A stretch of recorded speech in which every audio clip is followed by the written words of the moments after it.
Hello everyone, and welcome back to what West Ham channel? That West Ham channel. Before I start, I'd just like to send you all good health and happiness. And I hope I'm recording this on Tuesday. I hope Monday kicked off with stress-free. You had a good Monday, and I hope the rest of the week turns out really well for you.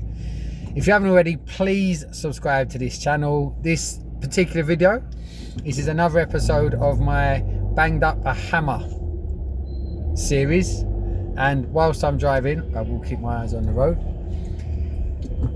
And where we left off last time was in regards to how drugs drops in prison brought the most harmonious of times. Actually, that's when everyone came together on a drug shop. So disclaimer, I'm not making these videos in any way to glorify going to prison, nor am I making these videos to try and come across as a tough guy, because as I've said plenty of times, going to prison, and I'm alright with this, proved I wasn't a tough guy, and I didn't try to be a tough guy. If anything, it's to share my experiences and to hopefully, and shout out to one person. That's all that really matters on these things. If you can somehow help one person help themselves, even if it's one person who's been in a similar situation and feels a little bit motivated by these shows, whatever we want to call them, then as far as I'm concerned, I'm winning, because that's what I'm doing it for at the end of the day, is just to shed a bit of light, to say you can turn things around, you always can. So this episode, getting enhanced. So I'm at Wayland still. I spent the bulk of my bird was spent at Wayland. That was where I was the longest. I did just under 3 years, and near enough 2 years was spent at Wayland. So Wayland, which is a C category prison. So getting enhanced. Whilst I was at Wayland, they was building a new wing. So I was on C wing, which is your standard wing, whereby I've just earned myself, well, at this stage I've been in it quite a few months, like my own Peter Sellers, bit of prison lingo, and getting used to prison life at this stage. And they started talking about this new enhanced wing where there's no lock on your door, like your so I'm having to look back because my little girl just been chucking a ring up in the car just to make it interesting. You alright, baby? Just so basically this new wing was going to be, it was going to be like a D cat, or what did they call it? It's like a D cat in its concept. Now D category prisons, there's no locks on your doors, like you open and shut your own door, you lock your own door. So on this new wing, part of what it was going to be was and another thing was it was for enhanced prisoners that had been on good behaviour or whatever else, or certain prisoners that bought their way into the enhanced wing as well. It's quite ironic. And anyway, so this new that thing's swinging around, by the way, that's the air freshener. So this new enhanced wing was all the talk, and everyone was like, I want to get on this new enhanced wing. And then you have people, it's funny in prison, just like big boys at school, you know, when you pretend you don't want something. No, I don't want that. You do want that. Everyone wanted the enhanced wing because you didn't get different food.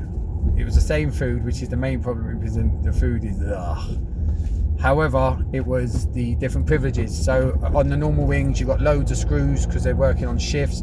On the enhanced wing, it was going to be cameras. Basically, what this enhanced wing was, imagine 4 really big like shipping containers. I think that they was like porter cabins. They was all plywood and it wasn't bricks and mortar or nothing like that. It was all, it was very makeshift, and it's all money. Prison's a big business. There's something else I learned whilst I was away, just how, I mean, if you look into now how many private prisons there are, different conversation, however, yeah, interesting. So there was going to be 2 cameras at the end of each wing, So like I said, imagine 4 big shipping containers, like, and like imagine like and one in between the two, like a H shape. From above, you look down, it's like 2. Think of a big H, and there's 2 levels, one wing at the bottom, one wing at the top, and then in the middle was the social area, where there was like a table tennis table, like your social and whatnot. So anyway, there's talker there, the enhanced wing, and like I said, you had some people giving it the big and I don't want to be over there, don't want to be over there, and it's quite funny. You'd find out that they'd been speaking to the screws. Hey Gov, can I get over there? To try and get over there. Anyway, I wanted to get over there. I wasn't one trying to go on like the tough guy. I was what? You get no locks on your doors. You get your own. Obviously, get your own cell. The showers were nicer as well, more private. Because I can tell you, them prison showers, dubious places. Like you do feel a bit exposed in there. Like it's it's a lot. Anyway, I wanted to get over there, and I remember the boys hands me, bruv, you're a first timer.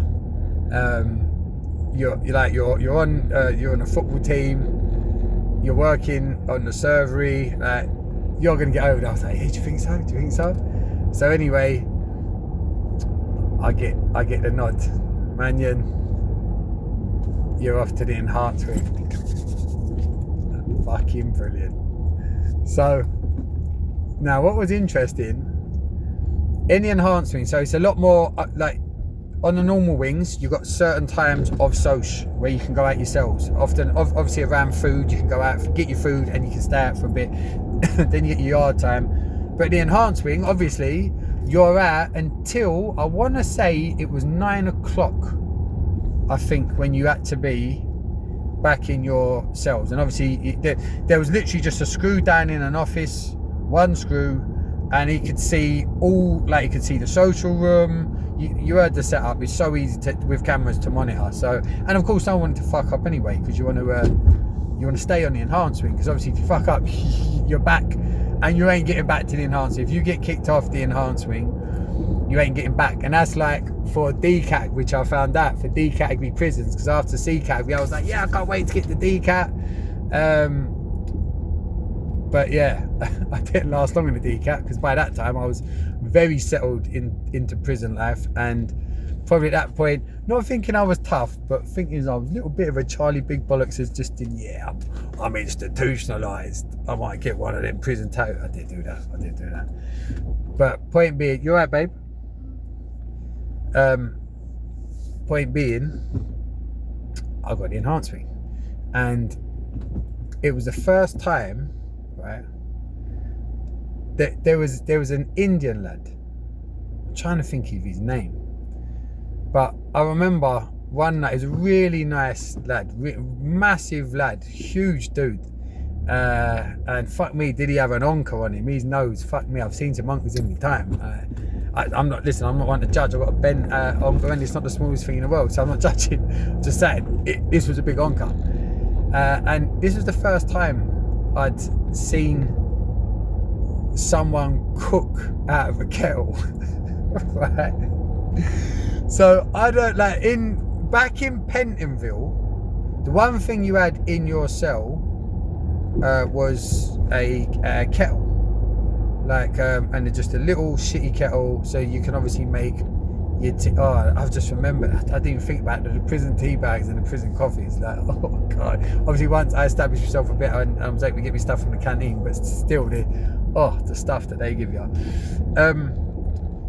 And I remember like hearing just someone had said about someone such like back in Pentonville cooking their chicken in the kettle. And I was thinking, I remember looking at the kettle and thinking, well, number one, it's dirt. Like, these are however many people have had hold of these kettles in the years that these kettles have been there. You know, it's got all the lime scales, all flake. I'm thinking, surely no one's kettle, unless they've got a brand new one, could be in that much better condition than my one, considering we're all in the same, this is in Pentonville, we're all in the same like environment here, to be putting food in that and cooking out of that is fucking nuts. So I'd heard about it, but then this we're over on the enhanced wing, and his name's on the tip of my tongue. And anyway, I don't want to call him keep calling him the Indian lad. So right, don't I'm gonna call him Dave. Fuck it. We're gonna call him Dave. Dave has gone, oh boys, I'm gonna make a tuna curry tonight, like in the soch. And you know, if you bring your noodles and some tuna, chip in, like I'll cook it. And I'm thinking, how the fuck's he gonna cook it? Like, oh yeah, we've got on an enhanced wing, but there's no cooking materials.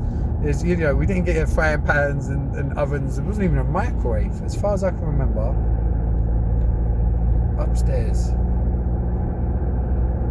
Upstairs there was a microwave. I'm sure there was upstairs on the enhanced wing. I'm sure there was a microwave. Anyway, that's not what he used. Like he had two. Now the way he prepared this curry, so he'd managed to get some spices from the lads in the kitchen, because there was a couple yardie lads that got on the enhanced wing as well, and they brought and that was another touch, because although we didn't get different food, what we did have access to was seasoning and stuff, so that again makes a difference. Anyway, back to the story. So Dave he's chopped up, like he's got an onion there, he's chopped up this onion and a couple of other veg, can't remember, definitely it was an onion, a couple of other bits and pieces, and he's got like a couple of the prison bowls, so it was all very much still prison-like in his setup. It's not like this was some gourmet kitchen, like, but I just never forget what I was thinking. This is just watching him work. He was putting it all together. He was marinating, mixing up the tuna. Next thing you know, you're getting a little bit of a smell in the soch. Like, this was the whole soch basically got in on this. This geezer ended up, well, I'd say the whole of our upper landing did. Anyway, we all got in on it. And anyway, he's got out some kettles, little bit of oil in the bottom of these kettles, just normal prison kettles, but these were new ones because this was the enhanced wing, it was all new. And sure enough, he started frying in these kettles this curry. Like, so first the meat first, you know, just when I say the meat, the tuna, fried that in with the veg and all the rest of it, and of course, because they're not massive, but so the smell is concentrated, just pummeling out the top, because the top's off, like, or it's open at least, because and I just remember thinking, this smells divine, this is unbelievable, this geezer's knocking up a ruby in a fucking prison kettle and it smells all right. And anyway, so everyone else is doing the noodles, but even with the noodles, he was taking some of the veg out, putting it into the noodles, so the noodles were smelling. And I just remember, right, like I said, there was at least 12 of us. We was Dave's 12 disciples. At least 12 of us got in on that curry that night. And I kid you not, again, on one of the previous episodes, I talk about sometimes you get small wins when you're banged up, and they really do feel like, yeah. And this was one of those moments, because we sat there and we broke bread together. Now, that expression, that might not mean anything to you, and this might go a little bit off topic. However, being able to eat with people, I think, is very sacred in general. You know, your families and everything else. And actually, 2 days ago, I just finished a 10-day fast. I host a fast 4 times every year for health and disease reasons. Also, though, for fasts are a really nice way to sort of, that's why it's involved in quite a lot of religions. I'm not religious, respect to people who are, but I'm just not religious. But my point is, fasting is seen as a way to be able to dedicate a bit of sacrifice to other people, because let's face it, I know I've gone off topic a little bit here, I don't care though, because this is banged up a hammer. This ain't necessarily football. And anyway, there are people all over the world, in fairness, that they're fasting not by choice, because they've got no access to food. That's women, kids, men, all over the world, you know. So anyway, I've always appreciated from a young age, you know, being able to sit down and eat with your loved ones. And that day I remember sitting there, like I said, in the soch where there was comfortable chairs that was all sitting there. Like, you know, it was one of those moments where it didn't matter that I was banged up. What mattered was the moment, like, and the feeling of sitting there munching on that curry on prison plates with prison cutlery. I could have been in Dave's Indian restaurant. That's how it felt. And it was just a wonderful, wonderful experience. So I think I'm not going to talk too much more. If you've listened to this one, you might think, oh, this one was boring. This was one of their memories. And this, actually, it was getting on the enhanced wing where, do you remember in the last episode I talked about the drugs and the fact that it brought the prison together, but I weren't really involved in that one? Well, getting on the enhanced wing, that opened up a whole different ball game. And this is where my experiences with actually being involved in drops started to come into fruition. And what also did was the funniest story about a Turkish guy called Ozzy, who I ended up being in Hollesley Bay with, the DCAT, and having another funny story with. He's the most anxious, nervous guy in the world. Loveliest geezer, in for massive drug dealing, but the most anxious, nerdy, geeky looking geezer. The loveliest geezer. Him and his uncle taught me how to play backgammon, funny enough. And anyway, Ozzy's window getting smashed by a parcel coming over the fence, and it was the funniest fucking thing ever. So, although this one today, this story about getting into the enhanced wing was probably not that exciting, just sort of sharing a bit of prison life and a moment of having a curry with your mates in prison, being cooked out of kettles. But it's where it goes to next, because it was in that I experienced a lot of, and you'll hear them anyway. If you like this stuff, you'll hear it. Anyway, that's where we go next. Well, no, actually, there's a football story before that, because that was a big part of my prison. I played more football regularly in Wayland than I had ever played, even when I was fortunate enough to have some academy football. I still hadn't trained like I did in Wayland. It was brilliant. Lastly, what West Ham channel? That West Ham channel. This channel is a football channel. This banged up a hammer series is we're trying to basically share. Shout out to Louis and Sam, my co-hosts on this channel.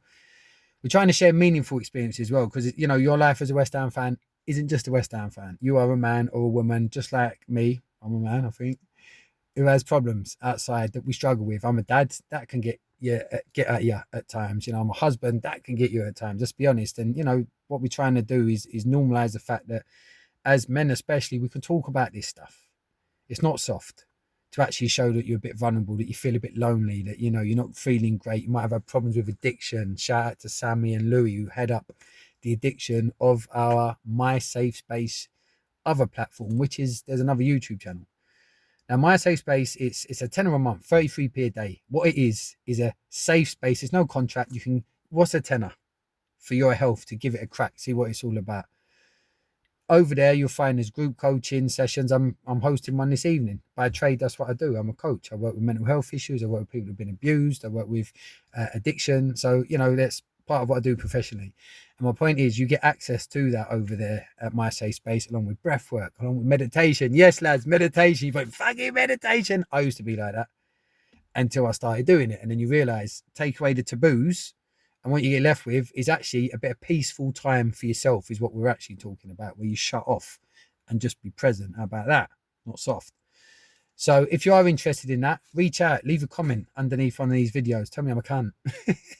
Do whatever. But please do, if you're feeling a little bit any of the above that I said previously. All right. Most importantly, if you've got this far, thanks very much for watching. And I'm looking forward to the next episode. Have a good one.